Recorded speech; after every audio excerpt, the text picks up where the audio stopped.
Hello everyone, welcome back. आज हम लोग journey to the end of the earth का पार्ट थर्ड अर्थात लास्ट पार्ट का स्टडी करेंगे, जिसे देखिए। The reason the program has been so successful is because it's impossible to go anywhere near the South Pole and not be affected by it. देखिए, the reason the program has been so successful, मतलब कहा जा रहा है इस कार्यक्रम की सफलता, इस कार्यक्रम की सफलता का कारण यह है, रीजन कारण, सफलता का कारण यह है कि दक्षिण ध्रुव के समीप कहीं भी जाना, दक्षिण ध्रुव के समीप, साउथ पोल दक्षिण ध्रुव के समीप कहीं भी जाना और उससे प्रभावित हुए बिना रहना असंभव है, इम्पॉसिबल। और उससे प्रभावित हुए बिना रहना इम्पॉसिबल, असंभव है। It's easy to be blasé about polar ice caps melting while sitting in the comfort zone of our respective latitude and longitude। latitude means होता है अक्षांश रेखा, longitude मीन्स होता है देशांतर रेखा। ये जोग्राफिकल नेम है, इसे आप ध्यान रखिएगा। तो it's easy to be blasé, मतलब कहा जा रहा है कि अपने अक्षांश व देशांतर रेखाओं पर आराम से बैठकर ध्रुवीय हिम शिखरों के पिघलने के बारे में उदासीन होना। क्लियर? ब्लेस मीन्स उदासीन होना आसान है। क्लियर? फिर देखते हैं। It's easy to be blasé कर रहे हैं, it's easy to be blasé, मतलब वह ये कहना चाहते हैं कि अपने अक्षांश व देशांतर रेखाओं, अपने अक्षांश और देशांतर रेखाओं, लैटिट्यूड एंड लॉन्गिट्यूड, अक्षांश और देशांतर रेखाओं पर आराम से बैठकर ध्रुवीय हिम शिखरों के पिघलने के बारे में उदासीन होना, ब्लेस, उदासीन होना आसान है। क्लियर? लॉन्गिट्यूड बट लेकिन when you can visibly see glaciers, परंतु जब आप प्रत्यक्ष रूप से हिम नदियों को घटते हुए, रिट्रीटिंग ग्लेशियर्स, बर्फ के बहुत बड़े बड़े टुकड़ों को ग्लेशियर कहा जाता है, ठीक है, या हिम नदी कहा जाता है। तो but when you can visibly means प्रत्यक्ष रूप से, विजिबली सी ग्लेशियर्स रिट्रीटिंग, ध्यान दिए, रिट्रीटिंग का सेंस होता है वापस होना, and sea ice shelves means होता है बर्फ की मोटी परत है। कोलैप्सिंग मीन्स होता है ढह जाना। तो वह कहना चाहते हैं but when you can visibly see glaciers, परंतु जब आप प्रत्यक्ष रूप से हिम नदियों को घटते हुए और हिम के कगारों पर बहते हुए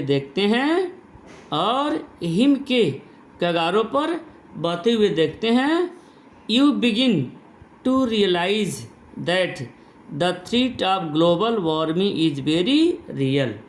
तो आपको लगता है, यू बिगिन टू रियलाइज, आपको लगता है, आप महसूस करने लगते हैं कि ग्लोबल वार्मिंग, विश्व के बढ़ते तापमान का खतरा बहुत वास्तविक है।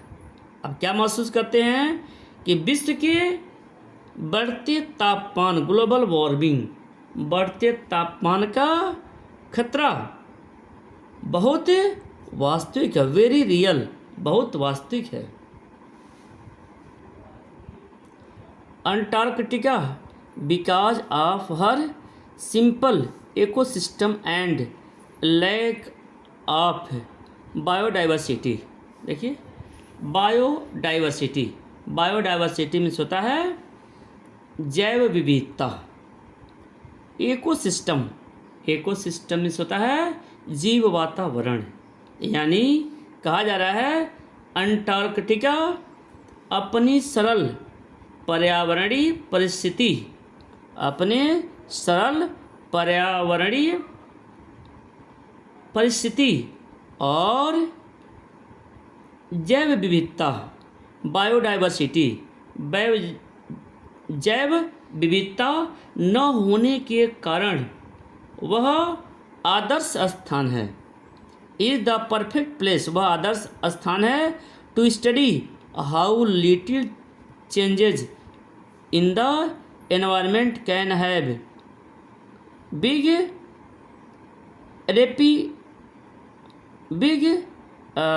रेपरक्यूशंस, जहाँ पर यह अध्ययन किया जा सकता है कि वातावरण में थोड़े से परिवर्तन की कितनी बड़ी प्रतिक्रिया होती है। ठीक है, रेपरक्यूशन मीन्स होता है प्रतिक्रिया। रेपरक्यूशन मीन्स होता है प्रतिक्रिया। टेक द माइक्रोस्कोप, माइक्रोस्कोपिक कर रहे हैं। टेक द माइक्रोस्कोपिक फाइटोप्लैंक्टन,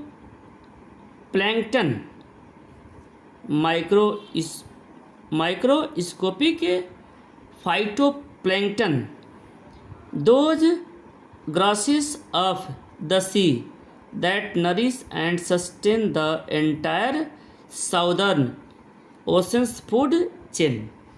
कहना है कि अति सूक्ष्म, कहना है टेक माइक्रोस्कोपिक, अति सूक्ष्म फाइटोप्लैंक्टन, अति सूक्ष्म फाइटोप्लैंक्टन का उदाहरण लीजिए। टेक द माइक्रोस्कोपिक फाइटोप्लैंक्टन का उदाहरण लीजिए। दोज ग्रासेस ऑफ द सी, वे समुद्री घास, that nourish and sustain the entire southern oceans food chain, जो दक्षिणी महासागरों की समस्त भोजन श्रृंखला, फूड चेन, समस्त भोजन श्रृंखलाओं को कायम रखते हैं, भोजन श्रृंखलाओं को सस्टेन, कायम रखते हैं। These single celled plants use the sun's energy to assimilate carbon and synthesis organic compound in that wondrous and most important of, देखिए दिस सिंगल सेल्ड, ये एक कोश की पौधे कहा जा रहा है। ये एक सिंगल सेल्ड, एक कोश की पौधे सूर्य की ऊर्जा का प्रयोग कार्बन को पचाकर ऑर्गेनिक यौगिक बनाने का कार्य उस महत्वपूर्ण व चमत्कारी प्रक्रिया से करते हैं। क्लियर? कहा these single celled plants use the sun's energy to assimilate, देखिए टू एसिमुलेट मतलब अवशोषित करते हैं, कार्बन एंड सिंथेसिस ऑर्गेनिक, मतलब ये ऑर्गेनिक यौगिक बनाने का कार्य उस महत्वपूर्ण व चमत्कारी प्रतिक्रिया से करते हैं। Carbon organic compound in that wondrous and most important of, मतलब कहा जा रहा है कि और इस तरह से जो उनके महत्वपूर्ण चमत्कार हैं, इन महत्वपूर्ण चमत्कारों को जो है हम विभिन्न रूपों में, इसे आप ऐसे समझ सकते हैं कि this single celled plants use the sun's energy to assimilate. देखिए एसिमिलेट का सेंस होता है अवशोषित, एसिमिलेट का सेंस होता है अवशोषित। Carbon and synthesis organic compounds in that wondrous, मतलब सेंस है कि एक कोशिकीय, सिंगल सेल्ड एक कोशिकीय पौधे सूर्य की ऊर्जा का प्रयोग कार्बन को पचाकर, सूर्य ऊर्जा का प्रयोग कार्बन को पचाकर ऑर्गेनिक यौगिक बनाने का कार्य उस महत्वपूर्ण व चमत्कारी वंडरस चमत्कारी क्रिया से करते हैं। And most important of process called photosynthesis. Photosynthesis means होता है प्रकाश संश्लेषण, यानी जिसे प्रकाश संश्लेषण कहते हैं। Scientist warn that a further depletion in the ozone layer will affect the activities of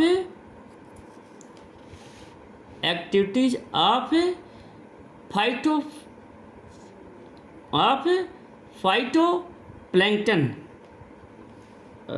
मतलब ये कहा जा रहा है कि कुछ वैज्ञानिक जो है चेतावनी देते हैं, कुछ वैज्ञानिक जो है चेतावनी देते हैं। साइंटिस्ट वार्न, कुछ वैज्ञानिक चेतावनी देते हैं दैट अ फर्दर डिप्लेशन, कि फर्दर डिप्लेशन इस होता है विलुप्त होना, इन ozone layer will affect the activities of phytoplankton. कुछ वैज्ञानिक चेतावनी देते हैं कि ओजोन परत के और अधिक क्षति से फाइटोप्लैंक्टन की गतिविधियों पर बुरा प्रभाव पड़ेगा, which in turn will affect the lifes of all the marine animal. देखिए मरीन का सेंस है समुद्री। कह रहे हैं कि जिसके कारण इन क्षेत्रों के समुद्री जानवरों पर, पक्षियों पर विश्व का कार्बन चक्र प्रभावित होगा। देखिए कह रहे हैं कि जिससे इन क्षेत्रों के सभी समुद्री पशु पक्षियों के जीवन और विश्व का कार्बन चक्र प्रभावित होगा। देखिए marine animals and birds of region and the global carbon cycle. Clear, मतलब वो ये कहना चाहते हैं कि ग्लोबल कार्बन साइकिल यानी विश्व का कार्बन चक्र और जो सभी पशु पक्षी का चक्र है वो प्रभावित होगा। In the parable of phytoplankton there is a great metaphor for existence. Phytoplankton का दृष्टांत, फाइटोप्लैंक्टन का उदाहरण अस्तित्व का रूपक है। मेटाफर रूपक है। एग्जिस्टेंस अस्तित्व। फिर से सुनिए, वह कह रहे हैं कि फाइटोप्लैंक्टन का उदाहरण अस्तित्व का एक रूपक है। Take care of small things, छोटी छोटी चीज़ों का ध्यान रखें। The big things will fall into place, और बड़ी बड़ी चीज़ें स्वयं ही ठीक हो जाएंगी। My Antarctic experience was full of such epiphanies, but the best occurred just short of the Arctic Circle at 65.55 degrees south. देखिए, इसमें कह रहे हैं कि माई अंटार्कटिक एक्सपीरियंस, मेरा अंटार्कटिक का अनुभव, वाज फुल ऑफ सच एपिफैनीज, एपिफैनीज का सेंस है दिव्य प्रकाशमान। मतलब इसमें कहा गया है कि मेरा अंटार्कटिक का अनुभव इस प्रकार के दर्शनों से भरा था। But the best awkward just short of the Antarctic circle eight 65.55 degree south, परंतु सर्वोत्तम अनुभव अंटार्कटिक सर्किल के बिल्कुल निकट 65.55 डिग्री दक्षिण में हुआ। The Sokolski had managed to wedge means प्रवेश करना, herself into a thick white stretch of ice between the peninsula and Tadpole Island, which was preventing us from going any further। मतलब कहा जा रहा है प्रायद्वीप और टेडपोल, कहा जा रहा है प्रायद्वीप और टेडपोल आयरलैंड के बीच एक सफ़ेद बर्फ की पट्टी से सोकाल्स्की फंसा हुआ था, जिस कारण अब इसको आगे बढ़ना रुक गया था। देखिए, प्रिवेंटिंग रुक जाना, us from going any further, जिस कारण उसे आगे बढ़ना रुक गया था। The captain decided we were going to turn around, captain ने निश्चय किया कि जहाज़ को वापस मोड़ा जाए। एंड हेड बैक नॉर्थ, और उत्तर की ओर चला जाए। बट बिफोर वी डिड, पर हमेशा ऐसा करने से पहले हमसे कहा गया था। But before we did we were all instructed, लेकिन ऐसा करने से पहले हमें यह बताया गया था कि to climb down gangplank and walk on ocean, कि हम तख्ते से नीचे गैंग प्लैंक, देखिए दिया है गैंग प्लैंक मतलब जहाज़ से नीचे उतरने का पुल। मतलब हमें कहा गया था कि तख्ते से उतरकर समुद्र के ऊपर चलें। क्लाइम डाउन गैंग प्लैंक, तख्ते से उतरें, एंड वॉक ऑन ओशन, और समुद्र के ऊपर चलें। So there we were all 52 of us, इस प्रकार हम 52 लोग किटेड आउट, इस तरह से हम 52 लोग किटेड आउट मतलब आवश्यक कपड़े आदि पहने, in Goretex and glares walking on stark whiteness that seem to spread out for ever. कर रहे हैं कि जैसा कि इस प्रकार हम बामन लोग वाटरप्रूफ कपड़े, एंटी ग्लेयर चश्मे पहनकर कुछ सफ़ेदी के ऊपर चल रहे थे। क्लियर? कुछ सफ़ेदी के ऊपर चल रहे थे जो लगता था सर्वत्र फैली हुई है। That seem to spread out ever, जो लगता था कि सर्वत्र स्प्रेड, यह फैली हुई है। सिम्ड लगता था। Underneath outfit was a metre thick ice pack, हमारे पैरों के नीचे 1 मीटर मोटी बर्फ की परत थी। अंडरनीथ आउटफिट, हमारे पैरों के नीचे 1 मीटर मोटी बर्फ की परत थी।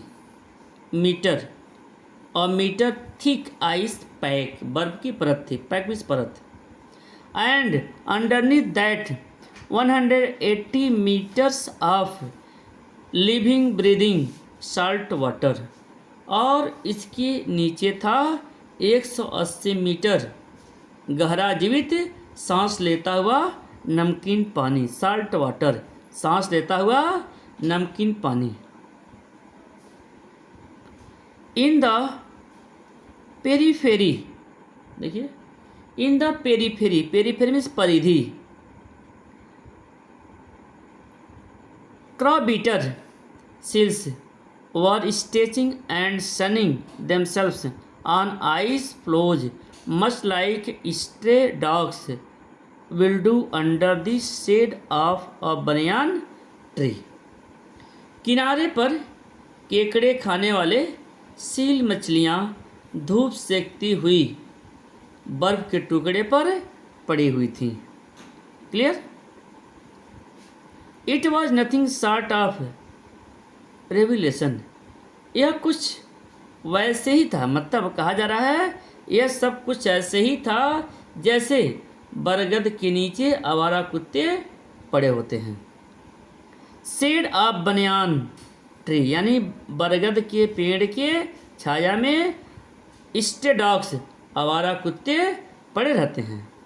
It was nothing short of revelation, यह सब किसी देव दर्शन से कम नहीं था। एनीथिंग डज इंडीड कनेक्टेड, प्रत्येक चीज़ वाकई एक दूसरे से जुड़ी हुई है। देखिए, एवरीथिंग, प्रत्येक चीज़, इंडीड, वास्तव में, कनेक्ट, एक दूसरे से जुड़ी हुई है। 9 time zones, 6 check points, 3 bodies of water and many ecospheres later।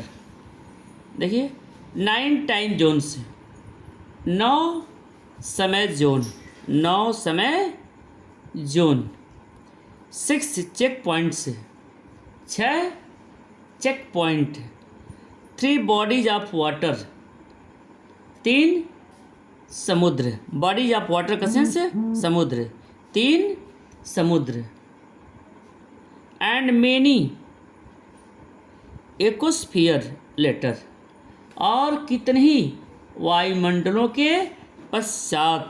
I was still wondering about the beauty of balance in play on our planet, अब भी अपने ग्रह अर्थात पृथ्वी के संतुलन के सौंदर्य पर हैरान थी। How would it be if Antarctica were to become the warm place, कहा जा रहा है अगर अंटार्कटिका एक बार फिर से वैसा ही गर्म प्रदेश बन जाए जैसा कि कभी था, तब क्या होगा। How would it be if Antarctica were to become the warm place that it at once used to be, मतलब उसने कहा अगर अंटार्कटिका एक बार फिर से वैसा ही गर्म प्रदेश बन जाए जैसा यह कभी था तब क्या होगा? Will we be around to see it? क्या हम मानव जाति, क्या हम लोग इसे देखने के लिए जीवित बचेंगे? और would we have gone the way of the dinosaur, mammoth and woolly rhinos? या would we have gone the way of the dinosaur? अथवा हम वैसे ही चले जाएंगे जैसे कि dinosaur, mammoth and woolly rhino और झबरीले गैंडे चले गए। हुज टू से, कौन कह सकता है?